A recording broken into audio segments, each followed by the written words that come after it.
Welcome to Vices and Volumes, the podcast that brings forgotten stories from the 1800s back to life. I'm Avril, and each episode I dive into my collection of old books, manuscripts and journals to uncover the fascinating tales, beliefs and characteristics that shaped our past. From forgotten ghost stories to social customs, from scientific curiosities to supernatural folklore. If it's tucked away in these pages of history, I'm going to find them and I'm going to share them with you. We're continuing with Peter Beckford's thoughts on hunting. This is part 2. Last time we explored the scholarly huntsman's literary talents and management wisdom. Today we're venturing deeper into his surprisingly advanced animal care, his genuine anguish when disaster struck his beloved pack, and the complex contradictions of an 18th century gentleman whose compassion had very specific boundaries. In the last episode, I introduced you to this gorgeous book, Thoughts on Hunting by Peter Beckford. If you recall, I bought the book in West Coast Rare Books when I was passing through Westport. And after hearing me reading a passage from the book, a lovely American lady suggested that I should do a podcast. And this is the book that started a strange journey for me. And the more time I spent with it, the more affection I actually have for it. I left you in the last episode after exploring Beckford's advice on the ideal hunting staff and how to manage them. And I brought you through an exciting hunt thanks to this man's amazing talent for writing. In the fictional chase, Beckford describes the noise, the excitement, the adrenaline of the hunt, and in a moment of creative energy, Beckford brings us along with him, so artfully that you can almost feel the horse under you, sight the hounds ahead, the howling and the crashing through the undergrowth. It's amazing. His descriptions engage all the senses in vivid language, transforming a technical manual into an immersive theatrical performance. There is no doubt he was influenced by Somerville's work.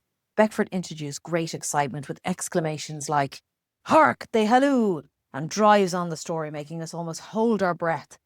"Now, huntsman, get on!" His mounting tension gives us an insight into why the hunt was such an addictive sport for him. I'm going to include the images of the pages on Instagram so that you can read it for yourself and see how each sentence is constructed. So what captivates me about books written over a century ago isn't the antiquity or the physical beauty, though I really do love the aged paper and the gorgeous binding. But it's the language itself, the elevated vocabulary, the careful punctuation, and those forgotten words that create such vivid descriptions.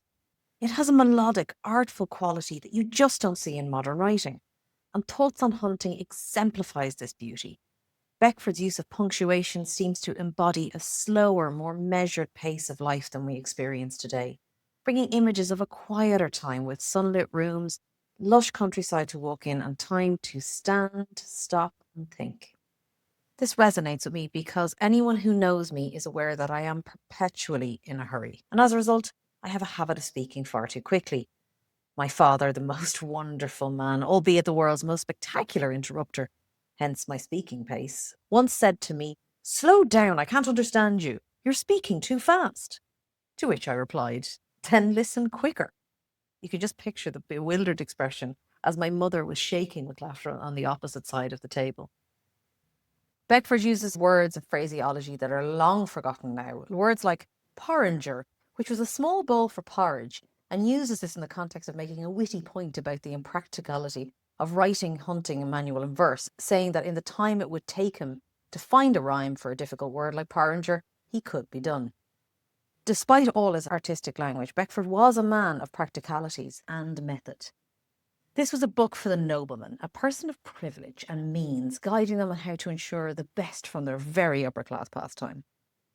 As you read it, you can visualise a gentleman dressed in tweed, hands behind his back, pointing out inconsequential issues with the stem of his pipe. However, Beckford was by no means a poking, prodding kind of gentleman. From his letters, it's plain to see that he was highly involved and hands-on with the hounds. He had a good working relationship with the huntsman and staff, and he understood the consistency of training and treatment of ailments and the management and dynamics between the staff so as to keep the harmony and the enjoyment of the sport and the care of the animals was just the priority. So involved was Beckford that he designed and architected his own kennels at Stapleton House. They still stand there today as a row of cottages. These were designed to be attractive, but more importantly, to be practical and functional. It had room to separate hounds when needed, allowed pups to be reared, and had a court outside for the dogs to exercise and roam in. He takes us through the kennel design and supplies us with a sketch of kennels similar to his own, and amusingly mentions the court layout on page 11. The rest of the kennel consists of a large court in front, which is also bricked, having a grass court adjoining and a little brook running through the middle of it. The earth that was taken out of it is thrown up to a mound where the hounds in summer delight to sit. The court is planted round with trees and has, besides, a lime tree and some horse chestnut trees near the middle of it for the sake of shade. A high pale encloses the whole, part of which, to the height of about 4 feet, is close. The other open, the interstices, are about 2 inches wide. The grass court is pitched near the pale to prevent the hounds from scratching out. Grass is the dog's best emetic, and in this he is his own physician. If you cannot guess the intention of the posts which you see around the courts, there is scarcely an inn window on any road where the following line will not let you into the street. So dogs will piss where dogs have pissed before. This is done to save the trees to which the urinary salts are prejudicial. If they be at first backward in coming to them, bind some straw round the bottom and rub it with galbanum. The brook in the grass court may serve as a stew, and your fish will be very safe. The plant galbanum that Beckford mentions has a green, balsamic and earthy scent. It is sharp and fresh and slightly bitter smelling. It attracts the dogs to the post, diverting them from the trees. Once it's seasoned, the dogs continuously use the post, hence the crude reference to the roadside inn graffiti. As with many of these books, there are mentions of treatments of all kinds of hound illnesses, and Beckford and his staff were attentive to these injuries and sicknesses in the hounds, giving them the best of care with the knowledge they had at the time. Some treatments are sound enough, but some would have contained poisonous or useless substances, so I ask you, please, do not try to use these methods at all, and consult a vet should your dog have any maladies. People did not know about the mites that caused mange in the 1780s. They were not discovered until the 1840s, but his treatments show at the time people did understand that it was some kind of skin infection. There are few disorders to which dogs are so subject as the mange. Air and exercise, wholesome food and cleanliness are the best preservatives against it. Your feeder should be particularly attentive to it, and when he perceives any spot upon them, let him rub it with the following mixture: a pint of train oil, 3/4 pint of turpentine, 3/4 pound of sulfur, and 2 ounces of sulfur villus, mixed well together and kept in a bottle. If the disorder should be bad enough to resist that, 3 mild purging balls once every other day should be given and the dog laid up for a little while afterwards. When treating mites in this case, the ingredients used are really effective, and some of the ingredients still used today. Sulfur kills mites, while train oil, which was whale oil, acts as a salve, and turpentine has genuine antiseptic properties. This treatment would have been effective and safe. However, the whales may not have agreed so much. For the red mange, you may use the following: 4 ounces of quicksilver, 2 ounces of Venice turpentine, 1 pound of hog's lard.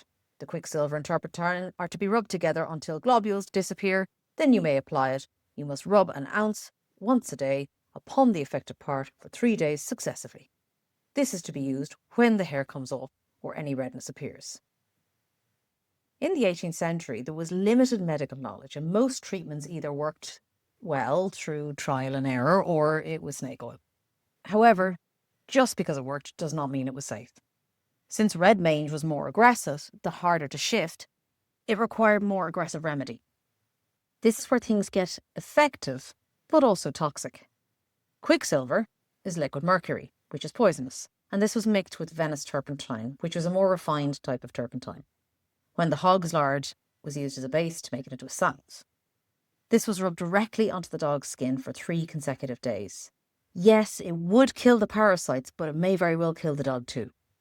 Mercury poisoning causes kidney failure, neurological damage, and death.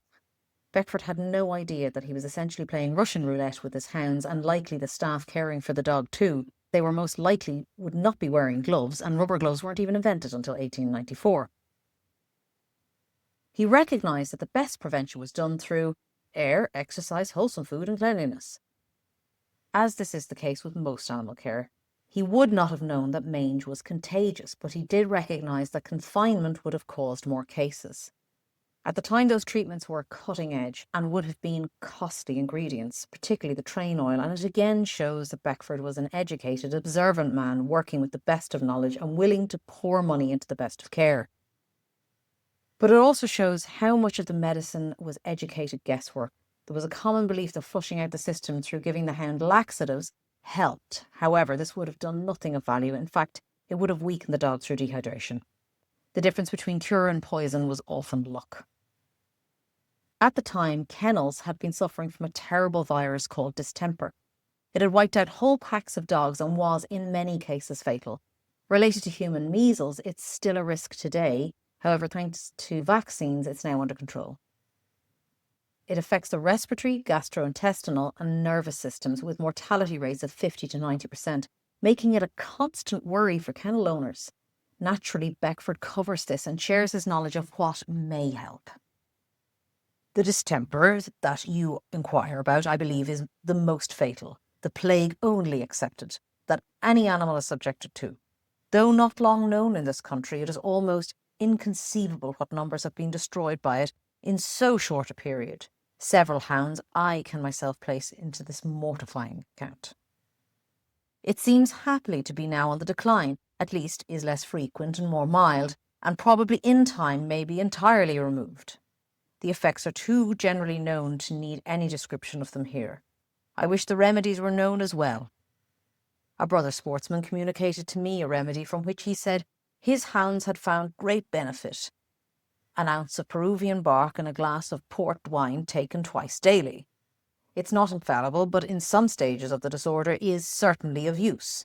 The hound most infected that I ever knew recover was a large stag hound. He lay 5 days without being able to get off the bench, receiving little nourishment enduring the whole time of the disorder except this medicine, which he drank 3 bottles of port wine. You may think perhaps that the feeder drank his share, and probably he might had it not been sent ready mixed up with the bark. I once tried poudre unique, thinking it a proper medicine for disorder, which is said to be putrid, but I can't say anything in its favour, with regard to dogs at least. Norris drops I have given, and with success. I gave a large tablespoon of them in equal quantity of port wine 3 times a day. As the dog grew better, I lessened the quantity. When dogs run much at the nose, nothing will contribute more to the cure than keeping that part clean. When that can't conveniently be done, emetics may be necessary. The best that I know is a large spoonful of common salt dissolved in 3 spoonfuls of warm water.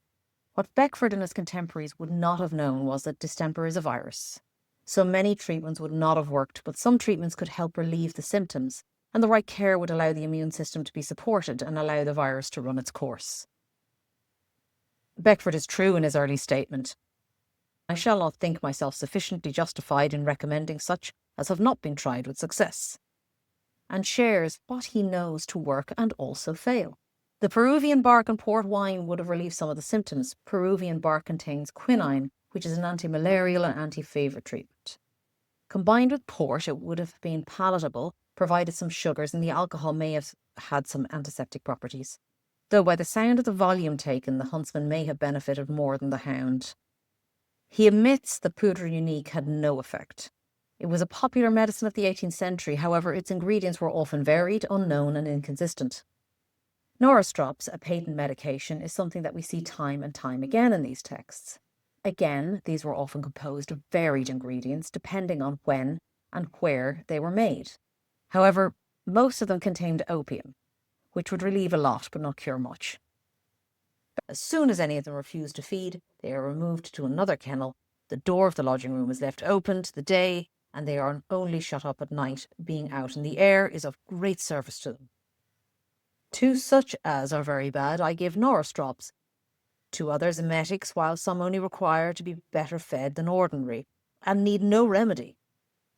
They should be fed from the kitchen when they refuse the kennel meat. Sometimes they will lose the use of their hinder parts.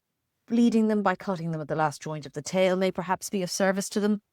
I cannot speak of it with certainty, yet I have reason to think that I once saved a favoured dog by this operation. In short, by one method or another, I think they may sometimes be recovered. Beckford's comments on bloodletting revealed his evolving medical thinking. When discussing the practice, bleeding them by cutting off the last joint of the tail, He admits with notable certainty that it may perhaps not be of service to them. His hesitation to commit suggests he was already beginning to question this medical practice. At the time, bloodletting was still widely accepted among humoral medicine, an ancient theory based on the four humours: blood, phlegm, yellow bile, and black bile. Practitioners believed illness stemmed from imbalances in the bodily fluids, and bloodletting would restore the balance by releasing bad blood. Of course, we now know the practice has no medical benefit and was more likely to weaken the patient and put them at risk of infection. The dangers were very real. Even George Washington fell victim to this practice and was bled to death by his own physicians in 1799. His best advice for sick animals, as we know well to be the best benefit with a virus like this, is fresh air, clean bedding, frequent feeding, and isolation of sick animals. Hygiene and preventing contact are most crucial. As we know, when these animals are sick, they are often less likely to eat. In one of his footnotes, he adds this super tip: hounds that have the distemper upon them have but little appetite. By feeding 2 or 3 together, they may eat more greedily. A great way to support and restore an animal shows his savvy attention to dog behaviour. While we see some of the practice of his time a little odd and sometimes cruel, he was quite the exception to his contemporaries. Beckford did show concern and fairness for the welfare of the foxes. When it came to hunting, he advocated for quick, clean kills and writes unnecessary suffering was unworthy of a sportsman and gentleman. He recognised that there was a time for hunting, but not to be too greedy in the pursuit of the sport, and he addresses this issue in his 20th letter. You ask at what time you should leave off hunting. It is a question which I know not how to answer. It depends as much on the quantity of the game you have as on the country you hunt. However, in my opinion, no country should be hunted after February, nor should there be any hunting after March. Spring hunting is sad destruction of foxes. In 1 week you may destroy as many as you would have shown for your sport for the whole season. We killed a bitch fox once one morning with 7 young ones, which were alive. I can assure you we missed them very much the next year, and had many blank days where we need not have had, but through our own fault. I should tell you this notable feat performed literally on the 1st of April. If you will hunt late in the season, you should at least leave your terriers behind you. I hate to kill an animal out of season. A hen pheasant with an egg I have heard is famous eating, yet I can assure you I never mean to taste it. And the hunting of a bitch fox with young appears to me cruel and unnatural. A gentleman of my acquaintance who killed most of his foxes at this season was humorously called the midwife to the foxes. The off-season was important not just for the recovery of the fox population.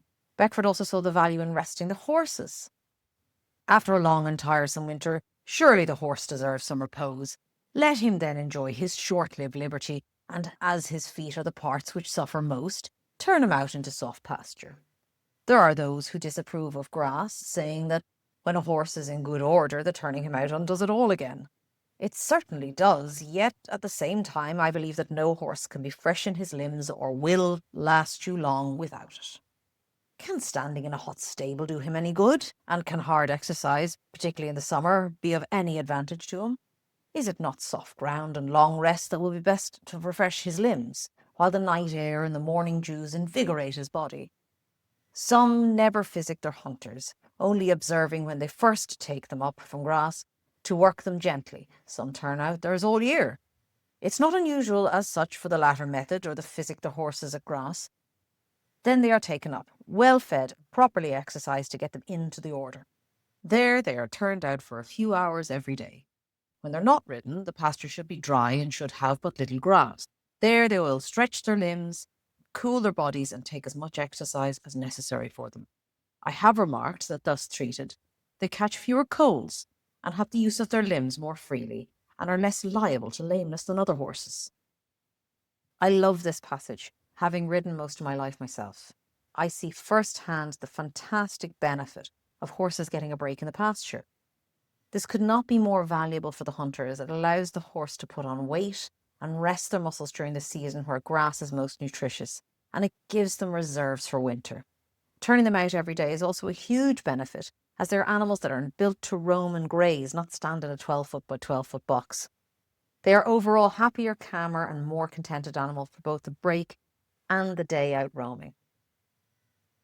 But perhaps nothing reveals Beckford's genuine concern for his hounds in this harrowing account, from his own experience. This isn't a factual discussion about hound care. This is Beckford in crisis, showing his true character when faced with real danger to his pack. You can feel the genuine worry and distress that was felt this day. And I have to admit, I've nearly cried reading this out loud a few times, so hopefully I can hold myself together for you. Now we're in the chapter of accidents. I must mention another that lately happened to me on crossing a river, to draw cover on the other side of it. The River Stour frequently overflows its banks, and also very rapidly and very dangerous. The flood that morning, though sudden, was extensive. The neighbouring meadows were all laid under water, and only the tops of the hedges appeared. There were posts to direct us to the bridge, but we had great length of water to pass before we could get at it. It was, besides, so deep that our horses were almost swam, and the shortest-legged horses and the longest-legged riders were worst off. The hounds dashed in as usual and were immediately carried by the rapidity of the current a long way down the stream. The huntsman was far behind them, and as he could advance but slowly, he was constrained to see the hounds wearing themselves out in useless contention with the current from their efforts to get to him. It was a shocking scene. Many of the hounds who reached the shore had entirely lost the use of their limbs, for it froze, and the cold was intolerable. Some lay as if they were dead, and others reeled as if they'd been drinking wine. Our ill luck was not yet complete. The weakest hounds, or such as were the most affected by the cold, were now entangled in the tops of hedges, and we heard their lamentations, well-known tongues as such I had never heard before without pleasure. It was painful to see their distress, and not know how to relieve it. A number of people by this time were assembled near the riverside, but there was not one amongst them that would venture in. However, a guinea at last tempted one man to fetch out a hound that was entangled in a bush, and would otherwise have perished. 2 hounds remained upon a hedge all night, and though at a considerable distance from each other when we left them, yet they got together afterwards, and the next morning when the flood abated, they were found closely clasping each other. Without a doubt, it was the friendly warmth which they afforded each other that kept them both alive. We lost but 1 hound in this unlucky expedition, but could not save any of our terriers. They were seen to sink, their strength not being sufficient to resist the 2 enemies they had to encounter, powerful when combined the severity of the cold and the rapidity of the stream. I can understand Beckford's pain at seeing his animals in distress, something I can relate to. I have a little menagerie of animals at home, and the one thing that I see when an animal is in distress in any way is that they have no understanding or comprehension of what's happening to them. They are just terrified. Unlike a human, you can't describe to them how to cope, how to get themselves out of danger. The feelings that Beckford experienced here would bring a tear to a glass eye. Despite the dangers and some of the perils that fox hunting could bring, we can clearly see that Beckford was obsessed. As I've worked my way through this book, I can now appreciate how important the hounds are to the hunting, and they are where the art lies. Beckford felt that hunting was a superior sport. He alludes to this throughout the book, however directly mentions it here. Fox hunting, an acquaintance of mine says, is only to be followed because you can ride hard and do less harm than in any other kind of hunting. There may be some truth in the observation, but to such as love the riding part only of hunting, would not a trail scent be more suitable? Gentlemen who hunt for the sake of a ride, who are indifferent about the hounds and know little of the business, if they do no harm, fulfil as much as we have reason to expect from them, whilst those of a contrary disposition do good, and have much greater pleasure. Such as are acquainted with the hounds, and can at times assist them, find the sport more interesting, and frequently have the satisfaction to think that they themselves contribute to the success of the day. This is a pleasure that you often enjoy, a pleasure without regret attending to it. I know not of what effect it may have on you, but I know that my spirits are always good after a good sport in hunting, nor is the rest of the day ever disagreeable to me. What are the sports compared with this, which is full of enthusiasm? Fishing, in my opinion, a dull diversion. Shooting, though it admit of a compassion, would not allow of many. Both therefore may be considered as selfish and solitary amusements compared with hunting, which as many as please are welcome. The one might teach patience to a philosopher, and the other, though it occasionally a great fatigue to the body, seldom affords much occupation to the mind, whereas fox hunting is a kind of warfare. Its uncertainties, its fatigues, its difficulties, and its danger, rendering it interesting above all other diversions. That you may more readily pardon this digression, I return to answer your letter now before me. Beckford tells us of how exciting hunting is, and it certainly is a pure adrenaline rush. And he also mentions that it is a social sport where anyone can join in. If you've ever seen a hunt crossing through the countryside as well, it is an absolute contagious excitement. Beckford here tells us a great story of what hunting is like and how it can be social. Did I not know your love of this diversion, I should think by this time that I must have tired you completely. You are not singular, however, in your partiality to it, for to show you the effect which fox hunting has on those who are really fond of it, I must tell you what happened to me not long ago. My hounds, in running a fox, crossed the Great Western Road, where I met a gentleman, travelling on horseback, his servant with a portmanteau behind him. He no sooner saw the hounds than he rode up to me with the greatest of eagerness. "Sir," he said, "are you after a fox?" When I told him that we were, he immediately stuck his spurs into his horse, took a monstrous leap, and never quitted us any more till the fox was killed. I suppose, had I said we were after a hare, the gentleman would have pursued his journey. It's quite easy to think that Beckford was only interested in hounds and hunting and the pursuit of good sport. Because this book offered so much, I did promise myself that I wouldn't dive too deeply into Beckford's life. However, I found that I needed to know more about him, not just his obsession with hunting. Hunting and hounds were a huge part of his joy, but he also faced very normal challenges despite his privilege. The Beckford family fortune came from the sugar plantations in Jamaica, living comfortably in England while the profits came from enslaved labour thousands of miles away. Peter and his family never visited these plantations, thus they never saw the human cost of this privileged lifestyle. What strikes me about this man is the contradiction at its core. Here is someone who showed incredible attention to his hounds, knew each one by name, kept detailed performance records, worked closely with the huntsmen in ways that were unusual for his time, yet the same person remained completely detached from the suffering that funded his passion. However, we do need to consider that at that time, human and animal lives were not treated as precious as they are today. Everything and everyone was a commodity. Plus, his agents in Jamaica would have wanted to protect their positions, and the reports he would have received would have been factual, financial, and highly censored. By the 1770s, things began to turn. The steady plantation income started to decline. The land was becoming less productive, costs were increasing. Then, between 1780 and 1786, 5 devastating hurricanes basically destroyed his income completely. Suddenly, Beckford found himself selling off estates and mortgaging what was left. His personal life was equally troubled. His wife had long left him and was living in Bath with another man. Her son was an immature squanderer and was secretly racking up enormous gambling debts, making the situation worse.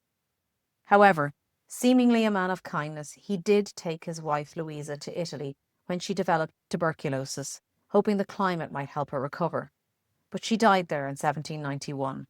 Peter travelled Italy for 9 years, writing another book called Familiar Letters from Italy to a Friend in England.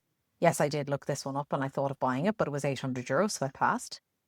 Finally, he returned to England when Napoleon's campaign forced him home in 1799. He lived in England for another 10 years, passing away at the age of 69. Despite this book being the one that inspired the podcast, it actually ended up being the 4th book that I read as I worked out what I'd bring to the podcast. Of all the characters that have put their passion to paper, Beckford is the first that I would have loved the opportunity to meet. How wonderful it would have been to ride out with him and his hounds on a morning exercise, to hear his experiences firsthand and watch him light up while sharing his obsession. There's something wonderful about listening to someone talk about what they truly love and seeing them light up in sharing it. Thanks to his conversational letter writing style, I found Beckford very likeable. He comes across as confident and knowledgeable, yet still approachable and kind. I can picture him wandering down to the kennels in those spring mornings, taking his time, brow furrowed in thought, wondering why Hercules wasn't quite himself lately, and why Ajax had a tendency to stray more than the others, and then working out the best plan to prepare his pack for the coming season. It's that passion and that genuine care for his craft in the end, perhaps, that's what draws us to these old books and forgotten voices. Not perfection, but that recognisable spark of human obsession that connects us all across time. Until next time, May your own passions inspire the same devotion that Beckford showed his hounds, but perhaps with a little wider circle of compassion. I'm Avril, and this has been Vices and Volumes. Thank you for listening.